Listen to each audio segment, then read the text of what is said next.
습니다. 안식일 오후 학생반에는 어김없이 출석합니다. 저녁 예배도 잘 나오고 교회 활동 모든 행사에 적극적으로 참석하고 있었습니다. 근데 정말 도움이 잘 안 되는 학생이었습니다. 항상 두 번 일을 하게 만드는 학생이었습니다. 먼저 하겠다고 하면 일을 그대로 맡겨주면 언제나 뭔가 좀 부족해요. 그래도 그 마음이 아주 곱고 착하기 때문에 아이와 함께 학생반을 이끌어가고 있었습니다. 학교에서 시험을 치는데 두 자리 점수를 넘기기가 힘들어요. 항상 거의 밑바닥에 이렇게 점수를 받고 있지만 마음은 인류였어요.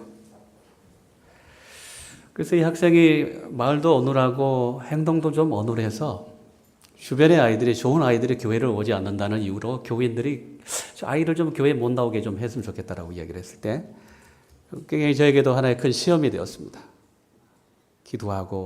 기도했지만 그 학생은 교회에 나오는 것을 그렇게 좋아했어요. 친구가 없이 언제나 혼자 이렇게 교회에 와요. 어떻게 하면 좋을까 생각하다가 호남 중고등학교 교목실에다가 전화를 했습니다. 오후에 학생반을 지도할 친구들 한 서너 명만 좀 보내달라고 부탁을 하고 학생들이 드디어 교회에 왔어요. 이 아이와 함께 이 아이가 너무 좋아했습니다. 그동안에 아무도 없던 그 학생반에 4명의 학생들이 광주에서 왔기 때문에 정말 기뻐했습니다. 그래서 학생회를 조직하고 학생회 순서를 만들고 인쇄를 해서 주변 친구들에게 학생회 소식을 알리는 안식일 오후였습니다. 조그만 읍내여서 각자 한 30장에서 50장의 핸드비를 들고 집집을 방문하기로 했습니다. 그리고 다 전달이 되면은 교회로 다시 모이기로 했습니다.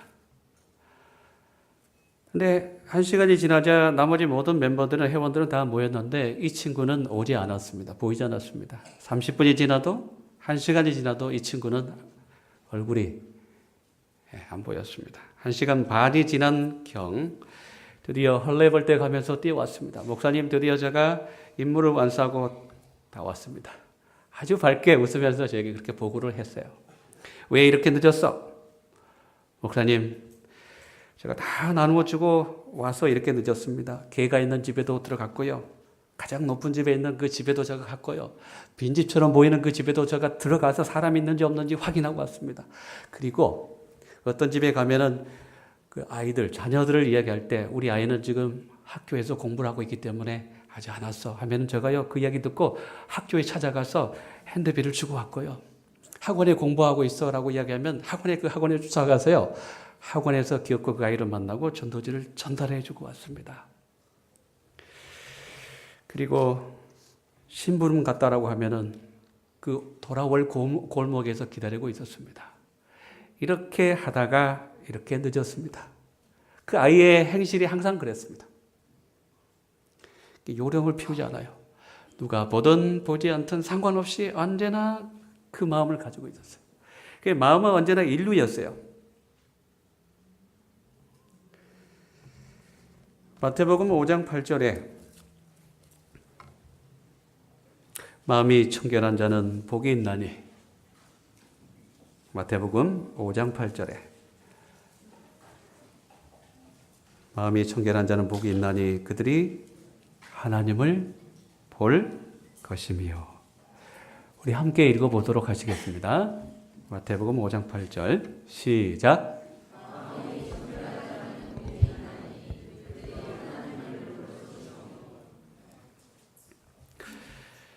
이 말씀을 읽을 때마다 그 학생의 마음이 자꾸 떠올랐어요. 그리고 언젠가 많은 이 구절을 해석하는 많은 설명서, 주석, 책들이 있지만 그 학생의 마음이 이 성경 말씀을 저에게 해설해 주는 또 하나의 주석이 되었습니다. 잘생긴 사람은 복이 있나니 이렇게 시작했으면 아마 제일 먼저 실망할 사람이 바로 저예요.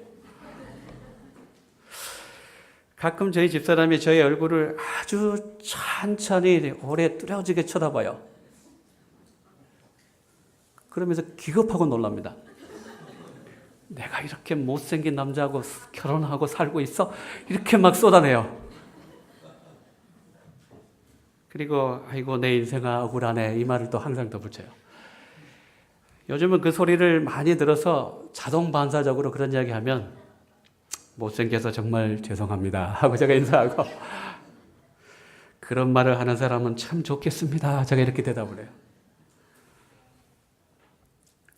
몸이 날씬한 자는 복이 있나니 이렇게 이 구절이 시작됐더라고 하면은 아마 실망할 사람들이 참 많을 거예요.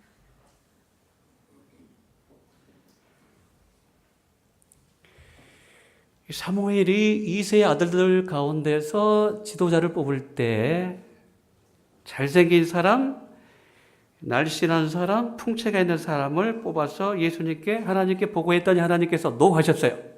사무엘 너가 선지자이지만 이렇게 안목이 없어? 이런 기준밖에 너가 가지고 있지 않아? 하고 실망하셨어요. 하나님께서. 안 돼. 그러면서 이렇게 말씀하십니다. 외모의 아름다움으로 사람을 하나님께 청가할 수는 없다. 우리에게 만군의 여호와의 간합하심을 입게 하는 것은 내적인 가치, 즉 마음의 아름다움이다. 이렇게 말씀하셨어요.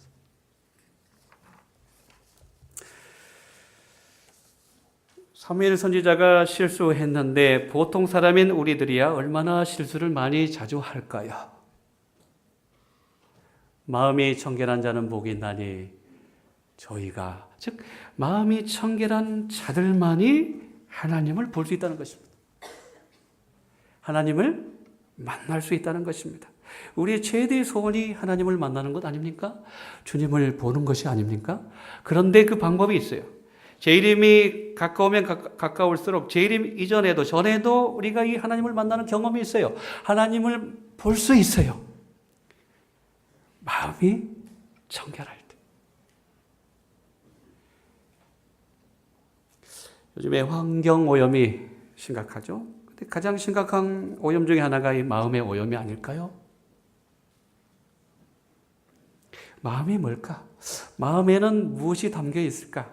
열어보니까 마음에는 첫 번째로 감정이 담겨 있어요. 마음이라고 하는 방 안에 이 감정이 담겨 있어요. 감정들이. 그 마음이 뭘까? 감정들이에요. 그래서 요한복음 14장 1절에 너희는 마음에 근심하지 말라. 옳거니 마음 안에 근심이 있구나. 근심이 있는 곳이 마음이구나. 이 근심이 있으면 이 마음이 청결할 수가 없어서 하나님을 볼 수 없구나. 그래서 근심이 있으면 슬픔이 있으면 반드시 그 치워야 돼요. 왜요? 치우지 않으면 청결한 마음을 갖고 있지 못하기 때문에 하나님을 볼 수가 없어요. 만날 수가 없어요. 그래서 우리 마음에 근심과 걱정이 있을 때 비우는 것이 마음의 청결이에요. 너무 슬픔이 앞을 가릴 때 엠마오로 가던 두 제자들이 너무 슬픔이 마음에 가득 넘쳤을 때 동행하고 계시는 예수님을 알지 못했어요. 볼 수가 없었어요. 슬픔도 걱정도 너무 압도적으로 우리 마음속에 가득 찰 때 우리는 주님을 볼 수가 없어요. 주님을 만날 수가 없어요. 오늘 근심이 있고 걱정이 있고 슬픔이 있는 마음들 오늘 다 내보내야 돼요. 내어보낸 마음이 청결한 마음이에요. 그 마음으로 우리가 할 수 있는 일이 하나님을 만날 수 있고 하나님을 볼 수 있기 때문에 그렇습니다. 상처들이 없는 사람들이 어디 있어요? 다 상처들이 있죠. 크고 작은 상처들. 그런데 웬일로 내가 가지고 있는 이 상처가 제일 크게 보여요. 제일 투편하게 보여요. 사는 게 왜 이렇게 힘들지? 왜 나에게 이런 일이 자꾸 일어나지?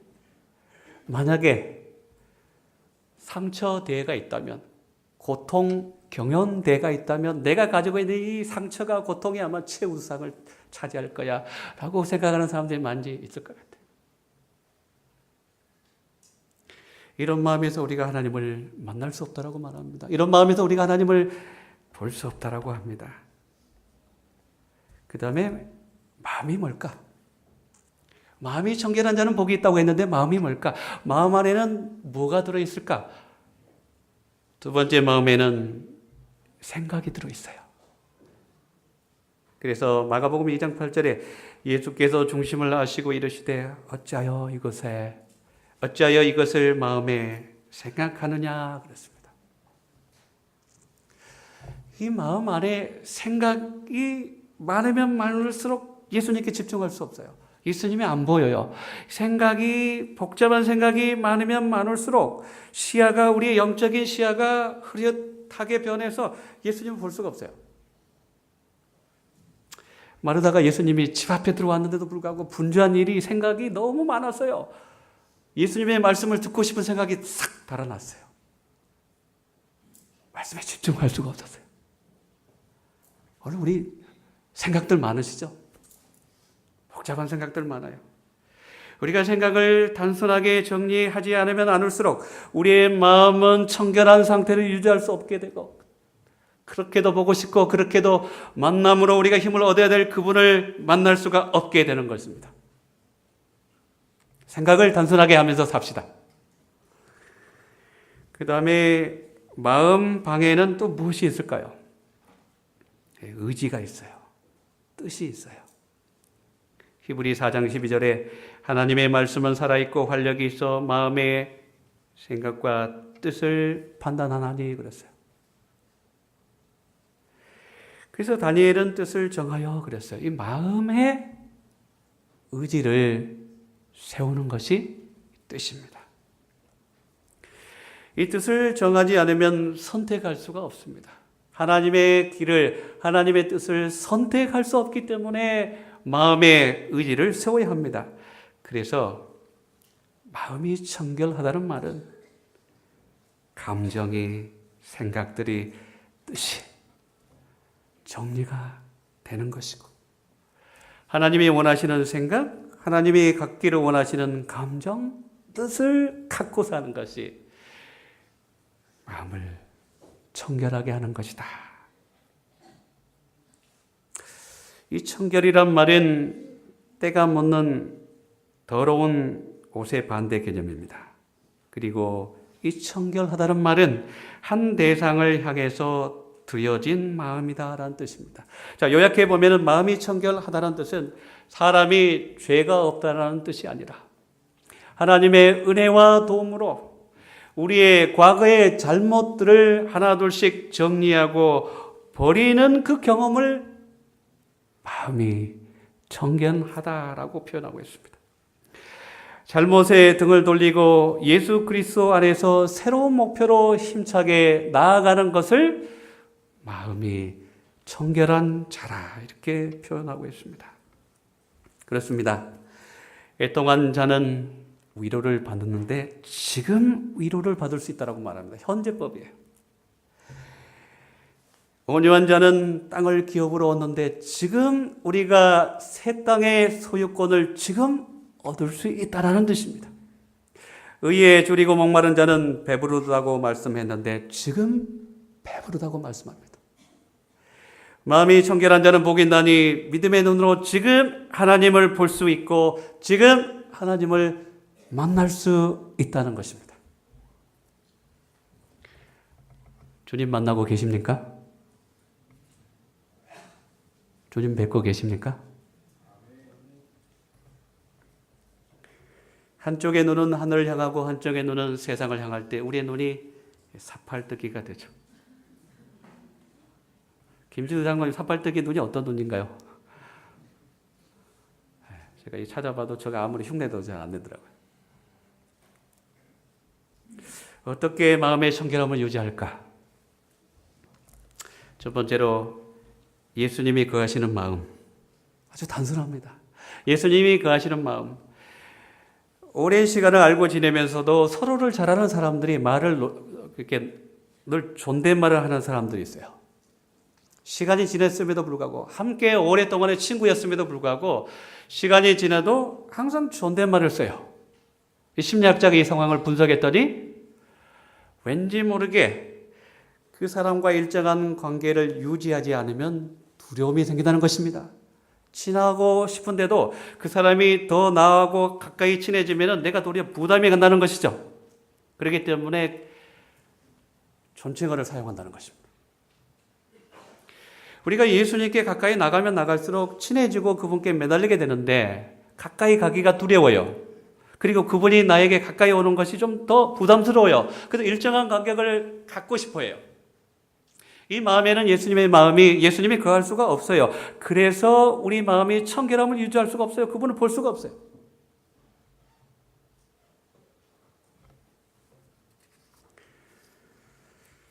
예수께서 사람들의 마음에 거하시면 말과 행동과 생각이 순결하고 고상하게 될 것이다. 이렇게 말하고 있습니다. 지난 4월 18일 36대 한 간호학생 홍예지 양.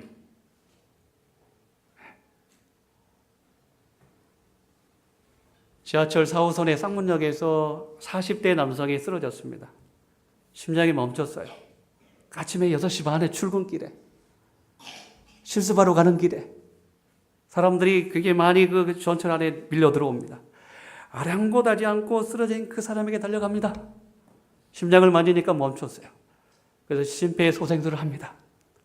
그만하라고 막 사람들이 주변에서도 막 카메라를 찍으면서 방해하는데도 불구하고 오로지 그 사람을 살리는데 한 번도 본 일이 없는 그 사람을 살리기 위해서 그것도 기도하면서 그렇지 이 사람이 어느 사랑하는 자녀의 아빠일 거야. 그리고 한 아내의 남편이고 한 가정의 가장일 거야. 내가 살리지 않으면 안 된다 하면서 하나님 이분의 생명을 살리고 싶으니 저를 좀 도와주십시오라고 기도하면서 치료했던 사람. 이분의 아버님이 홍순성 목사님이세요. 이 목사님 저와 함께 공부를 했던 사람이에요. 목사님이 정말 그처럼 살았던 사람이에요. 타인을 위해서 살았던 사람. 언제나 당신 먼저, 언제나 후배들에게도 먼저 하십시오라고 외쳤던 사람. 그 딸이 그렇게 그대로 변화했네요. 그의 마음속에 한두 번이 아니에요. 말과 생각과 행동이 순결하고 고상하게 된다는 것은 아버지가 가르쳐서 되는 것이 아니라 그의 마음속에 예수님의 마음이 예수님의 생각이 들어있어서 그렇게 할 수 있었습니다. 그때가 한 번이 아니었어요. 2014년에 청량리 부근에서 또 70대 할아버지도 살리고 또 어린아이도 살리고 학교가 너무 감동해서 총장님이 이 학생에게 상장을 줍니다. 장학금을 줘요. 몇백만 원의 장학금을 주니까 당연히 해야 될 일을 했는데 저에게 왜 장학금을 줍니까? 이 장학금을 더 저보다 어려운 학생에게 좀 쓰십시오 하고 장학금을 다시 기부하는 학생이에요. 마음이 청결한 사람은 산상본에는 25페이지에는 이렇게 설명하고 있어요. 마음의 은밀한 목적과 동기가 진실하며 겸손하고 사심이 없고 어린애같이 되는 것이 바로 마음이 청결한 상태이다.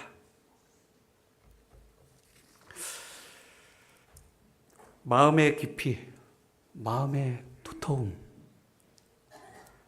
마음의 무게가 뭘까요? 우리의 마음은 깊이가 있어요? 우리의 마음의 두께는 얼마 정도 될까요? 우리의 마음에 정말 마음이 무겁습니까? 마음이라는 무게를 달아볼 때 정말 묵직하십니까? 그 자기 희생의 정신이다 그랬어요. 마음의 무게와 마음의 두께와 마음의 깊이는 자기 희생의 마음이다 그렇게 정의하고 있습니다. 두 번째로 청결한 마음이 청결한 자들은 하나님이 이 세상에서 그들에게 주신 시간 동안 마치 그분이 눈앞에 계신 것처럼 생활하는 것이다. 하나님께서 가장 터치하고 싶은 부분이 우리 마음이에요. 우리 교회 그 초등학교 남자들 2명, 제가 좀 친해지고 싶었어요. 초등학교 가방 무겁게 메고 다니는 아이들 2명. 특별히 좀 가까이 가고 싶었어요. 목표가 키스를 받는 것이었어요. 제 얼굴에. 좀 안아주고 그다음에 키스를 2번째 단계를 해야 되겠다라고 연구를 많이 했어요. 이야기해주고 또 좋아하는 거 들어주고 가방도 들어주고 그 몇 번 한 달 동안 이렇게 시간을 제가 이렇게 썼어요. 특별히 그 2 아이에게. 근데 처음에 이렇게 안아주러 가니까 마지못해 목사님이 안아주려고 하니까 안겨요. 근데 얼굴은 저쪽을 보고 있어요. 저쪽으로. 여러 번 제가 안았어요. 5번쯤 안기니까 이 아이가 얼굴을 제게 이렇게 마주 보고 이렇게 안겨요. 이제는 제가 이렇게 가슴에 손을 펴도 만나면 그냥 달려 들어와요. 안아줘요. 1달 이상 걸렸다니까요. 근데 두 번째 가장 어려운 거 이제 키스 받는 거, 뽀뽀 받는 거 보래.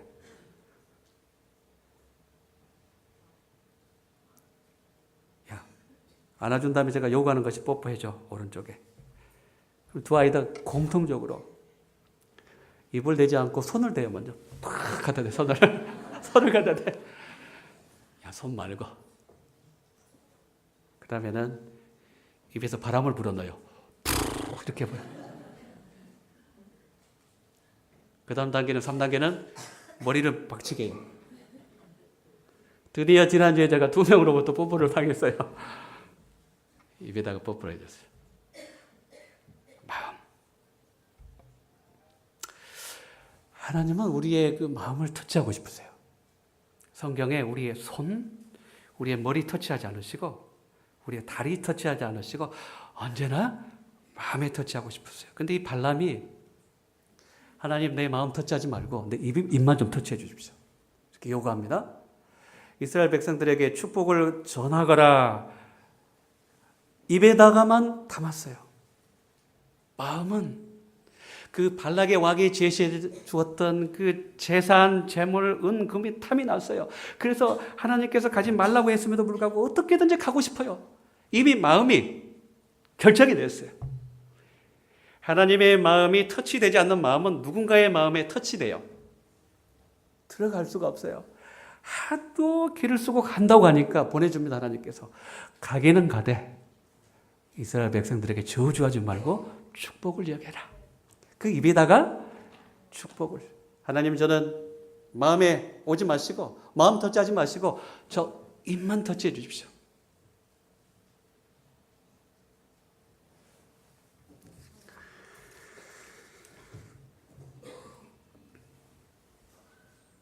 야곱이 하나님 저 머리만 좀 터치해 주십시오. 20년 전에 형을 어떻게 속여서 장자권을 빼앗고 내가 살까?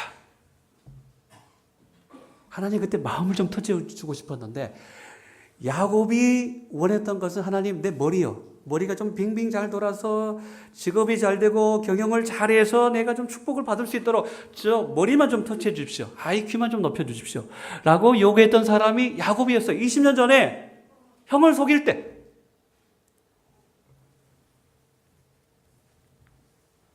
(20년이) 걸렸어요. 그 마음을 파고들 때 하나님께서. 하나님이 야곱의 마음을 바로 터치할 수가 없어서 허벅지를 터치합니다. 먼저 환노뼈를 터치해요. 탁 터치합니다. 그 터치는 예비 동작이었어요. 예언 동작이었어요. 네 마음을 좀 만지고 싶은데 네가 처음에 마음을 안 여니까 내가 다른 데 터치하잖아. 그때 그 터치를 받으면서 야곱이 뭉클하게 하나님의 뜻을 알았어요. 옳거니 우리 하나님이 원하시는 것은 마음이구나. 그래서 눈물로 기도합니다. 저녁 내내 울어요. 저녁 내내 회개합니다. 하나님, 내가 얼마나 나쁜 사람이었길래 바로 문 열라 강제로 열지 않으시고 내 이 조그만 작은 문 열 때까지 그렇게 주변을 터치해 두시고 더듬거리시면서 여기까지 오셨군요. 하나님, 이제 제가 문 열게요. 하고 문을 열어요.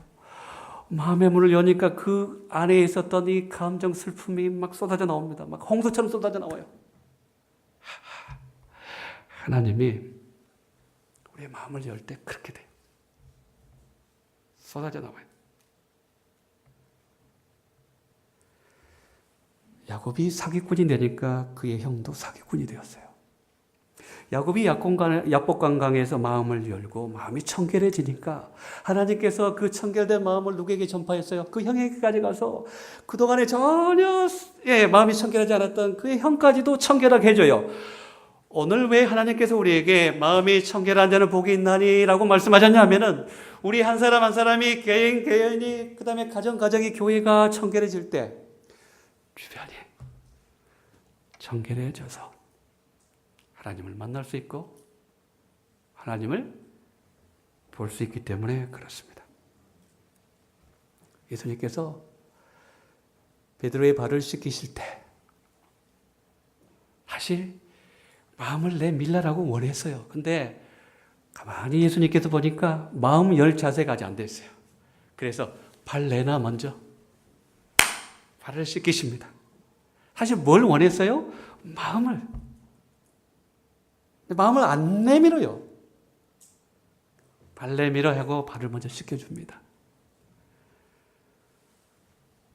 3번 부인하고 다구름 그때 드디어 마음을 열어요.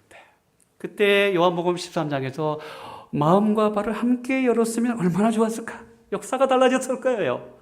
역사가. 다메섹에서 예수님께서 사울을 마음을 터치하고 싶었는데 마음이 아직 안 열렸어요. 그래서 눈을 먼저 터치하십니다. 눈이 좀 어두워졌어요.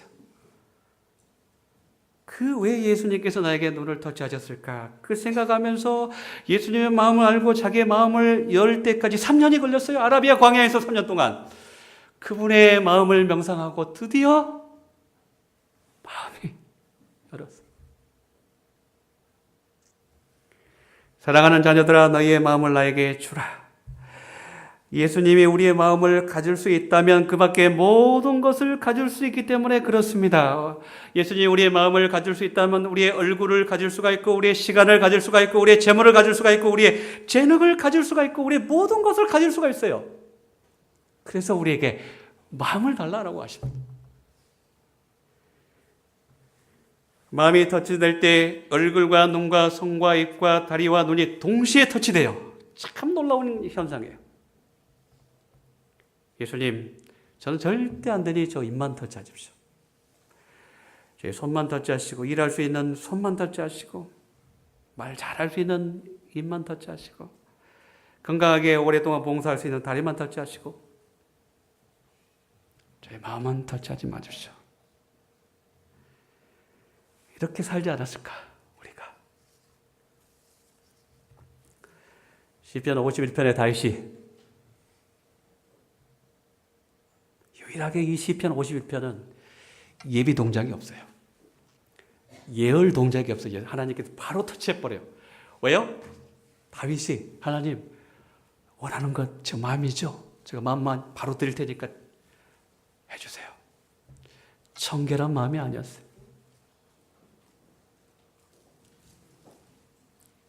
하나님께서 구하시는 제사는 상한 심령이라. 하나님이여 상하고 통회하는 마음을 주께서 멸시하지 아니하시리이다. 하나님이여 내 속에 정한 마음을 창조하시고 내 안에 정직한 영을 새롭게 하소서. 마음이 산산조각이 났어요. 그 다음에 10절에 11절에 나를 쫓아내지 마소서 했어요. 형제들에게 백성들에게 자녀들에게 쫓김을 당했던 이 다윗, 이 나를 쫓아내지 마소서라는 이 단어는 나를 내던지지 마소서. 보통 그 당시에 시체, 죽은 시체하고 쓰레기를 골짜기에 던져버립니다. 그 표현이에요. 하나님 내가 죄를 지어서 쓰레기가 되었습니다. 오물이 되어서 죽은 시체가 되었으니 제발 나를 저 아골 골짜기에다가 던지지 마십시오. 애통하게. 하나님께서 다윗을 볼 때 내 던지고 싶었을 거예요. 저라면 던졌죠. 분명히 몇 번 던졌을 것입니다. 골짜기에서 그냥 흔적도 없이 그냥 사라져 하고 던졌을 것이요. 쫓아내고 싶었을 것이요. 관계를 끊고 싶었을 것이에요. 그러나 다윗이 하나님이 가장 보고 싶은 것, 내 마음에 맞는 것, 이 상한 마음,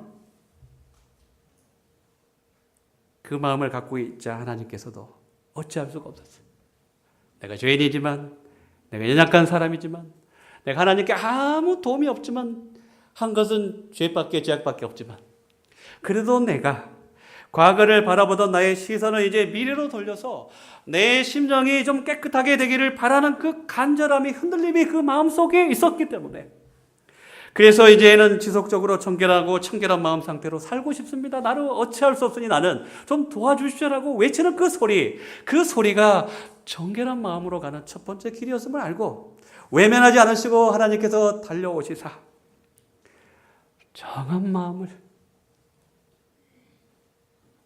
이 정한 마음은 전혀 없는 것을 창조하시다는 뜻이에요. 혹은 있기는 이때 아주 연약한 상태에 있는 것을 깨끗하게 하는 것입니다. 다윗이 그런 상태였어요. 하나도 없었어요. 하나님을 볼 면목도 아무것도 없었지만 하나님께서 얼굴을 먼저 내미세요. 하나님께서 먼저 보여주세요. 하나님께서 마음을 먼저 내미시고, 네 마음 내가 아니 이제 마음을 좀 맞추어서 함께 살아볼까? 그렇습니다. 우리는 한 번의 터치로 충분하지 않습니다. 주님의 터치가 매일매일 일어나야 합니다. 하나님의 터치가 우리의 마음을 청결하게 할 것입니다. 하나님의 우리의 믿음을 강하게 할 것입니다. 하나님의 우리의 심령을 터치할 때 우리의 동기가 순결하게 될 것이고 그분의 부름에 자원하는 심령으로 우리가 응하게 될 것입니다. 거친 마음이 부드럽게 될 것입니다. 차가운 마음이 따뜻하게 될 것입니다. 심술궂은 마음이 용서의 마음으로 떨리게 될 것입니다. 사랑을 나누는 마음으로 변화되게 될 것이고 다친 마음들이 서로를 향해서 열리게 될 것입니다. 왜 우리가 마음을 청결하게 해야 합니까? 하나님을 볼 수 있기 때문에 그렇습니다. 왜 하나님을 보고 만나야 합니까? 어린 양이 어디로 인도하든지 따라갈 수 있기 때문에 그렇습니다. 그분을 봐야만이 따라갈 수 있기 때문에 그래요. 그분을 만나야만이 우리가 어디로 인도하든지 따라가서 하늘까지 갈 수 있기 때문에 그렇습니다. 오늘 우리 심령이 주님을 따라가는 축복의 백성들 되기를 간절히 바랍니다. 하나님, 오늘 우리의 심령을 터치해 주시고 새로운 결심이, 마음이 샘솟게 도와주시옵소서. 조각조각 부서진 마음 다 되었지만 그래도 괜찮다. 내가 너를 다시 만들어주마라고 우리를 귀하게 보시는 주님의 한없는 사랑에 오늘 우리를 다시 살리게 해주시고 우리를 다시 주님 앞에 이끌게 축복으로 인도해 주시옵소서. 예수님의 이름으로 기도하옵나이다. 아멘.